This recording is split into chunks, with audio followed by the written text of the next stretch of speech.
नमस्कार, my TV समाचारमा स्वागत गर्दछु म नबिना तामाङ। रौतहट स्थित श्रीराम चिनी उद्योगले किसानको खातामा पैसा पठाउन सुरु गरेको छ। उसले शुक्रबार 5300 जना किसानको खातामा रकम पठाएको छ। उक्त चिनी मिलका सञ्चालक विशाल अग्रवाल सहित 3 जना विरुद्ध ठगी मुद्दामा पक्राउ आदेश जारी भएपछि उद्योगले भुक्तानी दिन सुरु गरेको हो।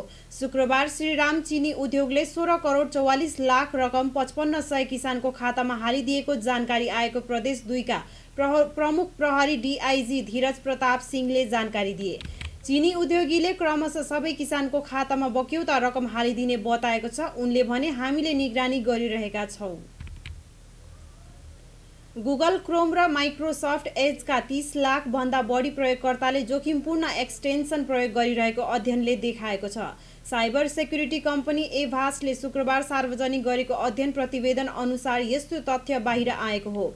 30 लाख इन्टरनेट प्रयोगकर्ताले जोखिमपूर्ण 15 वटा गुगल क्रोम र 13 वटा माइक्रोसफ्ट एज एक्सटेन्सन प्रयोग गरिरहेका छन्। 28 वटा एक्सटेन्सनमा प्रयोगकर्तालाई निगरानी गर्न सकिने किसिमका कोड रहेको उल्लेख छ। त्यति मात्र नभएर त्यस्ता एक्सटेन्सनले प्रयोगकर्तालाई अनलाइन विज्ञापनमा लैजाने, फिसिङ साइटमा पुर्याउने, प्रयोगकर्ताको जन्म मिति, इमेलका साथै डिभाइसमा हुने विभिन्न क्रियाकलाप समेत सङ्कलन गरिरहेको एभास्टले जनाएको छ। नेपालमै पहिलो पटक जनताको सहयोगमा संस्कृत पाठशाला स्थापना गर्नुभएका बालागुरु सडानन्दले नेपाली समाजमा पुर्याउनु भएको योगदानको स्मरणमा आज उहाँको जन्म जयन्ती मनाइँदैछ। विक्रम सम्वत 1892 मार्गशीर्ष शुक्ल पञ्चमीका दिन भोजपुर जिल्लाको दिङलामा पिता लक्ष्मीनारायण र माता रुक्मणी अधिकारीको पुत्रका रूपमा जन्मनुभएका सडानन्दले विक्रम सम्वत 1932 मा संस्कृत पाठशाला स्थापना गरी सबै जात जातिका मानिसले पढ्न पाउने व्यवस्था मिलाउनु भएको थियो। राजधानी शहरमा समेत राणा र उच्च वर्गीय परिवारले मात्र पढ्न पाउने त्यो बेलामा जनताको समेत सहयोग लिएर पठन पाठनको व्यवस्था मिलाइएको थियो। यो औपचारिक रूपमा स्थापना भएको नेपालको पहिलो पाठशाला मानिन्छ। कोरोना भाइरस कोभिड-19 को संक्रमणबाट विश्वमै सबैभन्दा धेरै प्रभावित मुलुक अमेरिकामा कोभिड-19 विरुद्ध भ्याक्सिनको प्रयोग सुरु भइसकेको छ। यसै साता अमेरिकाले फाइजरको कोरोना खोपलाई प्रयोगका लागि मान्यता दिएको थियो। त्यसपछि अमेरिकाले विभिन्न क्षेत्रमा फाइजरको खोप लगाउने कार्य जारी रहेको छ। यसैबीच अमेरिकाले अर्को कोभिड खोपलाई पनि मान्यता दिएको छ। अमेरिकाले मोडर्नाको खोपलाई पनि मान्यता दिएको छ। अमेरिकाको खाद्य तथा औषधि प्रशासनले शुक्रबार मोडर्नाको खोपलाई मान्यता दिएको हो। एक अमेरिकी युए टुडेमा प्रकाशित खबर अनुसार शुक्रबार मोडर्नाको खोपलाई अमेरिकामा प्रयोगका लागि मान्यता दिएको खाद्य तथा औषधि प्रशासनका आयुक्त स्टेफेन हानले पुष्टि गरेका छन्। चिकित्सकहरूका अनुसार जाडो सुरु भएसँगै शरीरमा रोग प्रतिरोधात्मक क्षमता कम हुँदै जान्छ। त्यसकारण जाडोयाममा स्वास्थ्यमा विभिन्न समस्या देखा पर्छन्। जाडोयाममा छाला सम्बन्धी समस्या, श्वास प्रश्वास, हाड जोड्नी दुख्ने, ढाड दुख्ने, रक्तचाप बढ्ने जस्ता समस्या देखिन्छन्। चिया कफी बढी पिएमा शरीरमा क्याफिन र सुगरको मात्रा बढ्न पुग्छ। चितवनमा 20 र 25 वर्ष अघि निकै खस्किँदै गएको तोरीको उत्पादन पछिल्ला वर्षहरूमा बढ्दै गएको छ। कृषि ज्ञान केन्द्र चितवनले दिएको जानकारी अनुसार विगतका वर्षहरूमा भन्दा यस वर्ष तोरीको क्षेत्रसहित उत्पादन पनि वृद्धि भएको हो। आर्थिक वर्ष 2052 र 53 सालतिर जिल्लामा तोरीको उत्पादन दयनीय अवस्थामा घट्यो। तोरीमा लाग्ने रोग, किरा र जमिनको तीव्र खण्डीकरणका कारण तोरी खेती गर्ने किसानहरूले पेसा नै परिवर्तन गर्न थाले, जसले गर्दा कुनै समयमा 18,000 हेक्टरमा तोरी हुने जिल्लामा तोरी खेती 4500 हेक्टरमा झर्यो। अहिले तोरी 15,000 हेक्टर भन्दा बढी क्षेत्रफलमा लगाएको कृषि ज्ञान केन्द्र भरतपुरका प्रमुख राजन ढकालले जानकारी दिए। चालुक आर्थिक वर्षमा 15 देखि 20% तोरीको उत्पादन बढ्न देखिएकाले ढकालले बताए। नेपाल कम्युनिस्ट पार्टीका अध्यक्ष तथा प्रधानमन्त्री केपी शर्मा ओली पार्टीका अर्का अध्यक्ष पुष्पकमल दाहाल प्रचण्डलाई भेट्न अहिले बिहान खुमलटार जाने तयारी गर्नुभएको छ। उहाँ 10 बजे प्रचण्ड निवास खुमलटार जाने तयारी भइरहेको नेकपा संसदीय दलका उपनेता सुभाष चन्द्र नेम्बाङले जानकारी दिनुभयो।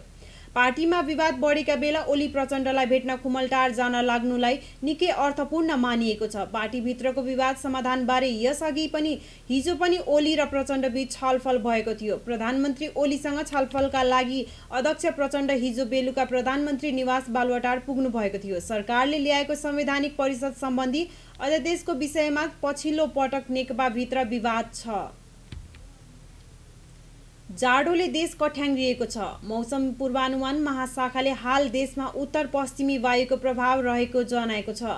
हाल नेपालमा पश्चिमी तथा मध्य तराई भूभागका अधिकांश स्थानहरूमा बाक्लो हुस्सु तथा कुहिरो लागिरहेको अवस्था छ। मौसमविद गङ्गा नगर कोटीले काठमाडौँ उपत्यकामा शनिबारको न्यूनतम तापक्रम 2 डिग्री रहेको बताइन्। यसअनुसार शुक्रबारभन्दा शनिबार 0.4 डिग्री बढेको छ। शुक्रबार यो वर्षकै सबैभन्दा कम 1.6 डिग्री रहेको थियो। देशभर तापक्रममा हल्का गिरावट आई चिसो बढ्न सक्ने हुनाले त्यसबाट बच्ने उपाय अपनाउन महाशाखाले अनुरोध गरेको छ। साथै तराईका अधिकांश भूभागहरूमा तथा पहाडका केही भूभागहरूमा बिहानी पख हुस्सु तथा कुहिरोको कारणले वायुको पारदर्शितामा कमी हुन गई सडक तथा हवाई यातायात प्रभावित हुन सक्ने सम्भावना रहेकोले आवश्यक सतर्कता अपनाउन सबैमा अनुरोध छ। घरमा मान्छे मात्र होइन गतिलो घरपालुवा पशुपक्षीको पनि अभाव देखिन थालेको छ। जाजरकोटको भेरी नगरपालिकामा एउटा मात्र ब्याडे रागोका कारण भैँसी पाल्ने कृषकहरू मर्कामा पर्न थालेका छन्। नगरपालिका 2 टिमुर चौकका दीपक खड्काले रागो खोजेको भैँसी ल्याउँदा जोसुकै किसानले 2000 समेत साथमा ल्याउनुपर्ने भन्दै सूचना नै जारी गरेका छन्।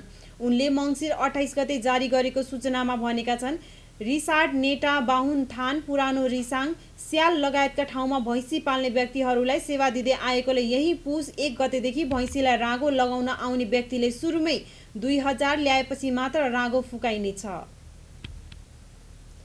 प्रधानमन्त्री केपी शर्मा ओली नेकपाका कार्यकारी अध्यक्ष प्रचण्डलाई भेट्न आज खुमलटार जाँदैछन्। प्रधानमन्त्री ओली स्थायी कमिटी सदस्य सुभाष नेम्बाङ सहित प्रचण्डलाई भेट्न खुमलटार जान लागेका हुन्।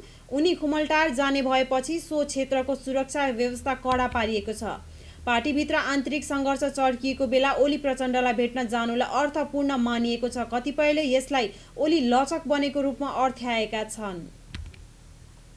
माइटिभी समाचारमा अब पालो अन्तर्राष्ट्रिय खबरको। अमेरिकी सरकारले कोभिड-19 खोप मोडर्नालाई दोस्रो खोपको रूपमा अनुमति दिएको छ। यसले खोपको 10औं लाख मात्रा वितरण गर्न बाटो खुला भएको बताइएको छ। अमेरिकी खाद्य तथा औषधि नियामक संस्था एफडीएले गत हप्ता अनुमति दिएको फाइजर बायोइन्टेक पछि मोडर्ना वितरणमा आएको छ। अमेरिकी सरकारले 20 करोड मोडर्ना खोप किन्न सहमति दिएको छ, जसमध्ये 60 लाख अब वितरणका लागि विभिन्न स्थानमा पठाउन तयार हुने बताइएको छ। कोभिड-19 सम्बन्धी मृत्यु र संक्रमण संसारमै सबैभन्दा धेरै अमेरिकामा छ। जोन्स हपकिन्स विश्वविद्यालयका अनुसार अमेरिकामा 31 लाख भन्दा बढी मानिसहरूको कोभिड-19 का कारण मृत्यु भएको छ भने 1 करोड 72 लाख भन्दा बढी मानिसहरू संक्रमित भएका छन्। अब खेल खबर।